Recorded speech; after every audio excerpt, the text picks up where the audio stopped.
Welcome to day శిక్ష. This is professor Vinod Kumar. Telangana రాష్ట్రం ఏర్పడి ఈ రోజుకు 11 సంవత్సరాలు గడిచింది. సో 11 ఏళ్లలో వెలమ రాజ్యం పోయి రెడ్డి రాజ్యం వచ్చేసింది.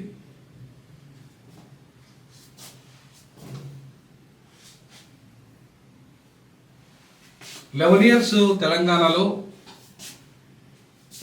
భౌగోళిక తెలంగాణ వచ్చింది. సో భౌగోళిక తెలంగాణ శుభాకాంక్షలు తెలియజేస్తున్నాను.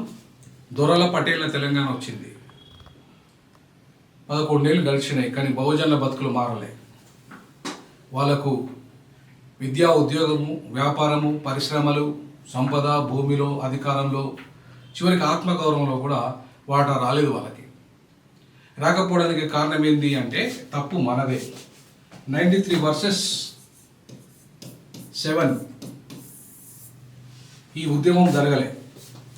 అంటే ఇది 93% ఉన్న ప్రజలు, 7% ఉన్న ప్రజలు, ఎవరైతే అగ్రవర్ణ దోపిడీ కులాలు ఉన్నాయో ఈ అగ్రవర్ణ దోపిడీ కులాలు ఈరోజు పరిపాలిస్తున్నాయి. సో వెలమ నుండి అధికారం ఇప్పుడు రెడ్డికి పోయింది.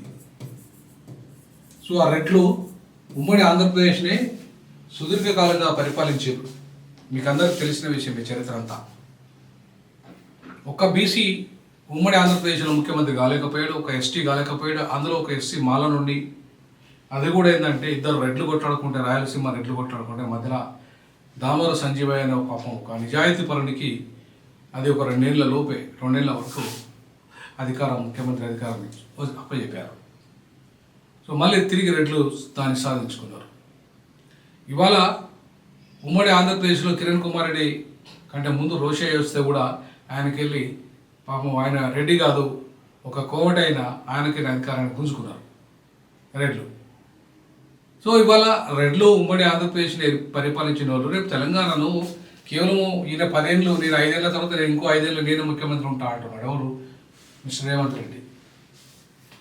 సో ఈ రేవంత్ రెడ్డి 10 ఏళ్ళు పరిపాలిస్తే మళ్ళీ మిగతా రెడ్లకు మొత్తం ఇప్పుడున్న 10 మంది దాకా ఉన్నారు. ఇప్పుడు ప్రజెంట్ ముఖ్యమంత్రి స్థాయి రెడ్లంతా, వాళ్ళందరూ ముఖ్యమంత్రులు అయ్యేసరికి ఎంతకాలం పట్టాలి? అంటే ఇవాళ బీసీలు కానీ, ఎస్సీ ఎస్టీలు కానీ, మైనార్టీలు కానీ, మహిళలు కానీ చివరికి ముఖ్యమంత్రులు అయ్యే అవకాశం ఎక్కడ కూడా కనబడతలేదు. కనుచూపు మేరలో కూడా కనపడట్లేదు. సామాజిక తెలంగాణ ఒక లక్ష్యం అనేది కనుచూపు మేరలో కూడా లేదు. కాబట్టి ఇవాళ తెలంగాణలో జరగాల్సిన ఫైటు ఇప్పుడు మైగ్రేటెడ్ ఉత్తరాది వాళ్ళు అగ్రవర్ణాలు వస్తే వాళ్ళ జనాభా కూడా లెక్కిస్తే ఇప్పుడు 93 వర్సెస్ 7 కాస్త 85 వర్సెస్ 15కు మారింది. అంటే జాతీయ స్థాయి ఈక్వేషన్కి వెళ్ళిపోయింది మరి. అంతకుముందు ప్రత్యేకంగా తెలంగాణలో 93% ఎస్సీ ఎస్టీ బీసీలు కాస్త వాళ్ళ జనాభాను తగ్గించి మైగ్రెంట్ మార్వాడి, గుజరాతీ, రాజస్థానీ, ఢిల్లీ, పంజాబ్ అనే ఉత్తరాది వాళ్ళ యొక్క జనాభా, అగ్రవర్ణాల జనాభాను పెంచి దీనిలో యాడ్ చేసి ఇలా అగ్రవర్ణాలకి ఏదైతే 10% ఈడబ్ల్యూఎస్ రిజర్వేషన్లు ఇచ్చారో దాన్ని జస్టిఫై చేసుకోవడానికి రేవంత్ రెడ్డి అనే అగ్రవర్ణం ఆయన ఇవాళ జనాభా లెక్కల్లో వాళ్ళ జనాభాను పెంచుకున్నాడు, మన జనాభాను తగ్గించాడు. 93% నుండి ఇవాళ మన జనాభా ఎస్సీ ఎస్టీ బీసీల జనాభా 80%కి పడిపోయింది. అంటే ఇవాళ ఆయన ఒక అగ్రవర్ణ ఏజెంట్గా మాత్రమే వ్యవహరిస్తున్నాడు. ఎందుకంటే రెడ్లే ఏలాలి. ఆయన రెడ్డి సభలో చెప్పినట్టుగా రెడ్లు కీలకమైన పదవులలో ఉన్నారు ఇప్పటికే. అలాగే కార్పొరేషన్ చైర్మన్గా ఉన్నారు, నామినేటెడ్ పోస్ట్లో ఉన్నారు, ముఖ్యమంత్రి ఉన్నాడు, మంత్రివర్గంలో ఉన్నారు. ఇప్పుడు మంత్రివర్గ విస్తరణలో కూడా రెడ్లకే బాగా ప్రాధాన్యత ఇచ్చే విధంగా ఆయన పావులు కలుపుతున్నాడు. దాంట్లో ఆయనకు అనుకూలమైన ఒక మాలను, ఒక మాదిగను కూడా సరి చేసుకోవాలనుకున్నాడు. అద్దంకి దయాకర్ ఉద్యమ నాయకుని పేరు మీద ఇవాళ ఆయనకు అవకాశం ఇవ్వాలని అనుకుంటున్నాడు. ఎందుకంటే ఆయన చెప్పినట్టుగా ఆయనే క్యారెక్టర్ ఉన్నాడు కాబట్టి. ఇవాళ ఈ రాజకీయ బానిసత్వంలో బీసీ ఎస్సీ ఎస్టీలు ఉన్నంతకాలం వాళ్ళకి అధికారం రాదు, ఆత్మగౌరవం అసలే రాదు. సో రాజకీయ బానిసత్వం నుండి బయటపడాలి ఎవరు? ఈ బీసీ ఎస్సీ ఎస్టీలు. అందుకే 4వ ప్రత్యామ్నాయం ఈ తెలంగాణలో ఏర్పడాలి. 4వ రాజకీయ శక్తిగా బహుజనులు ఎదగాలి. తెలంగాణలో బహుజన రాజ్యం కోసం కృషి చేయాలి. దానికి ఇప్పుడున్న ఈ పార్టీలు ఏవైతున్నాయో, అగ్రవర్ణ పార్టీలు ఏవైతున్నాయో, అది కాంగ్రెస్, బీజేపీ, బీఆర్ఎస్, ఈ మూడు కూడా అగ్రవర్ణాల ఈ 15%, ఈ 7% నుండి ఇప్పుడు 15%కి సంబంధించిన పార్టీ. ఈ పార్టీలో దొరలు మాత్రమే అధికారంలో ఉంటారు. ఒకవేళ మన వాళ్ళు రిజర్వేషన్లలో వచ్చిన వాళ్ళు కానీ, లేదంటే అంతో ఇంతో బీసీలకు అవకాశం కానీ, మైనార్టీలకు అవకాశం కానీ ఇస్తే వాళ్ళు కూడా రాజకీయ బానిసత్వంలో ఉంటారు. నోరు తెరిచి వాళ్ళ వర్గాలకు అన్యాయం జరిగినా మాట్లాడరు. ఇవాళ వాళ్ళకి ఎంత అవమానాలు జరిగినా, హత్యలు జరిగినా, అణచివేత జరిగినా, వాళ్ళకి సంపదలో వాటా రాకపోయినా, పరిశ్రమలో వాటా రాకపోయినా, వాళ్ళకి అధికారంలో వాటా రాకపోయినా, చివరికి ఆత్మగౌరవం లేకపోయినా కూడా వాళ్ళు మాట్లాడరు. ఎందుకు మాట్లాడరంటే వాళ్ళ నోర్లు మూయబడ్డాయి. ఎందుకు మూయబడ్డాయి? వాళ్ళకు పదవి అనేది ఒక స్వార్థం పెరిగిపోవడం వల్ల. సో పదవి అనే పరమావధి వల్ల ఇవాళ వాళ్ళు తన యొక్క నోలను మూసుకొని అగ్రవర్ణాలు అదే ఆధిపత్యం కాబట్టి వాళ్ళు ఏమి చేయలేని పరిస్థితి. పాపం తప్పు వాళ్ళది కాదు, తప్పంతా ఎవరిదంటే మహాత్మా గాంధీజీది. మహాత్మా గాంధీజీ ప్రత్యేక నియోజకవర్గాలని ఏవైతే మనకు రాకుండా చేశాడో ఆ ప్రత్యేక నియోజకవర్గాలు లేని కారణంగా ఇవాళ ప్రత్యేకమైన పరిపాలన మనకు లేకుండా పోయింది.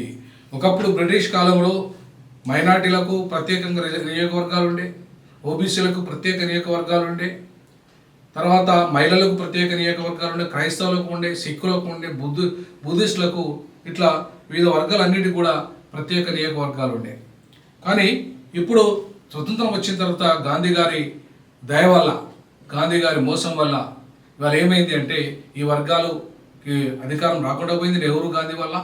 అలాగే ఎస్సీ ఎస్టీలకు ఉన్న అధికారాన్ని ఇలా కేవలము చెంచాగిరి చేసే వాళ్ళ కోసమే ఇలా బానిసత్వాన్ని చేసే రిజర్వేషన్లను, జాయింట్ ఎలక్టోరేట్స్ను ఇచ్చి రాజకీయ బానిసలుగా మన వర్గాలను మార్చేసిన ప్రక్రియ గాంధీ గారి వల్ల అయింది. సో ఆ కారణం చేత ఇవాళ రాజకీయ బానిసత్వానికి అలవాటు పడిపోయి 78 ఏళ్ళుగా అలవాటు పడిపోయిన ఈ జాతులు స్వతంత్రంగా రాజకీయ అధికారాన్ని సాధించే దిశగా బీఎస్పీ రూపంలో వచ్చినప్పటికీ మాయావతి అవినీతి స్వార్థం వల్ల, ఆమె రాజకీయ స్వార్థము అవినీతి వల్ల ఇవాళ మొత్తం బహుజనవాదం కాస్త బ్రాహ్మణవాదంగా మారిపోయి బ్రాహ్మణుల మోచేతులు నీళ్లు తాగే స్థాయికి ఆమె పడిపోయింది. సో అందుకే బీఎస్పీ అనేది ఇవాళ అడ్రస్ లేకుండా పోయింది దేశవ్యాప్తంగా. ఇక ప్రాంతీయ పార్టీలు ఏవైతే ఉన్నాయో, ప్రాంతీయ పార్టీలు అంతా అగ్రవర్ణాల చేతుల్లో ఉన్నాయి, కింది వర్గాల చేతుల్లో లేని కారణంగా ఇవాళ వీళ్ళ యొక్క ఆధిపత్యం నడుస్తుంది. కాబట్టి దాన్ని దెబ్బకొట్టాలంటే తిరిగి రాజకీయ బానిసత్వం నుండి దూరమై ఆత్మగౌరవంతో అధికారం కోసము, అభివృద్ధి కోసము ఇవాళ అన్ని వర్గాలకు నాయకత్వం వహించే దిశగా బహుజనులు అడుగులు వేయాలి. ఇంక్లూడింగ్ బ్రాహ్మణ, రెడ్డి, కమ్మ కూడా వాళ్ళ జనాభాయంతో వాళ్ళకు వాటా రావాలి. బహుజనులకు వాళ్ళ జనాభాయంతో వాళ్ళకు వాటా రావాలి. అన్ని రంగాల్లో ఆ వాటా వచ్చే విధంగా ఇలా తెలంగాణలో సామాజిక న్యాయం లక్ష్యంగా, ఆర్థిక న్యాయం లక్ష్యంగా, రాజకీయ న్యాయం లక్ష్యంగా మరో పోరాటం జరగాల్సిన అవసరం ఉంది. ఆ దిశగా అడుగులు వేయడానికి మేము తెలంగాణ ఉద్యమకారులుగా ఇవాళ కొంతమంది ఇవాళ తెలంగాణలో రాజకీయ జస్టిస్ ఫ్రంట్ను, పొలిటికల్ జస్టిస్ ఫ్రంట్ను ఒకటి ఏర్పాటు చేయాలనుకుంటున్నాం. త్వరలోనే ఉద్యమకారులు అందరితో, ముఖ్యంగా ఎస్సీ ఎస్టీ బీసీ ఉద్యమకారులు, ఓసీలో కూడా ప్రోగ్రెసివ్గా ఉండే ఉద్యమకారులు అందరినీ కలుసుకొని త్వరలోనే ఒక కొత్త ఫ్రంట్ను ఏర్పాటు చేసే దిశగా ఆలోచన చేస్తున్నాం. ఆ దిశగా రూపకల్పన, మేనిఫెస్టో రూపకల్పన చేయబోతున్నాం. అటు సైద్ధాంతిక డాక్యుమెంట్ని తయారు చేయబోతున్నాం.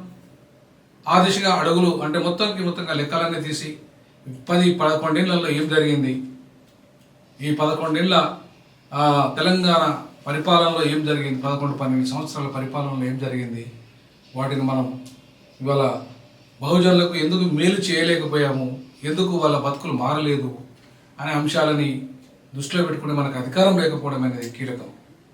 సో అందుకే ఆ అధికారాన్ని సాధించడానికి ఒక పొలిటికల్ ప్లాట్ఫామ్ ఉండాలి. మనకు న్యాయం జరగాలంటే ఆ పొలిటికల్ ప్లాట్ఫామే ఉండాలి. అడకతినే సంఘాలు కాదు, అడకతినే కుల సంఘాలు కానీ, అడకతినే తెలంగాణ సంఘాలు కానీ కాకుండా ఒక రాజకీయ అధికారం వైపు వెళ్ళే దిశగా, అడుగులు వేసే దిశగా ఇవాళ ఫ్రంట్ ఏర్పడాలి. ఆ ఫ్రంట్ దిశగా అడుగులు మేము ప్రయత్నం చేస్తున్నాం. D6 D-JAC అందులో కీలక భూమిక పోషిస్తుంది. రానున్న రోజుల్లో ఖచ్చితంగా సామాజిక న్యాయ తెలంగాణ దిశగా, ఆర్థిక న్యాయ తెలంగాణ దిశగా, రాజకీయ న్యాయ తెలంగాణ దిశగా ఈ భారత రాజ్యాంగం ఏదైతే బోధిస్తున్నదో సామాజిక, ఆర్థిక, రాజకీయ న్యాయం వాటిని సాధించే దిశగా తెలంగాణలో బహుజన రాజ్యం, తెలంగాణలో ప్రజాస్వామ్య రాజ్యం, తెలంగాణలో అన్ని వర్గాలకు సమన్యాయం, అది రాజకీయ సమన్యాయం కావచ్చు, సామాజిక సమన్యాయం కావచ్చు, ఆర్థిక సమన్యాయం కావచ్చు, జనాభా దామాష పద్ధతిలో జరగాల్సిన అవసరం ఉంది. ఒక కొత్త తరహా పరిపాలన, కొత్త తరహా రాజకీయాల వైపు తెలంగాణ ప్రజలు అడుగు వేయాల్సిన అవసరం ఉంది. ఆ దిశగా అడుగులు వేయడానికి నూతన రాజకీయాల వైపు అడుగులు వేయడానికి ఇవాళ నూతన ఆలోచనలతోని పొలిటికల్ జస్టిస్ ఫ్రంట్, సామాజిక తెలంగాణ సాధనే లక్ష్యంగా త్వరలోనే ఆ ఫ్రంట్ ఏర్పడబోతుంది.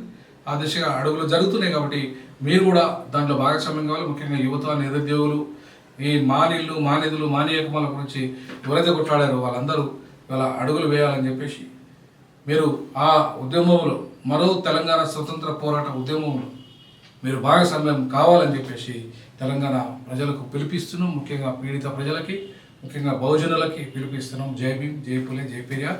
మీరు కామెంట్ రూపంలో తెలియజేయండి. మన ఛానల్ ఉద్యమ ఛానల్, దీన్ని షేర్ చేయండి, లైక్ చేయండి, కామెంట్ చేయండి. జై భీమ్.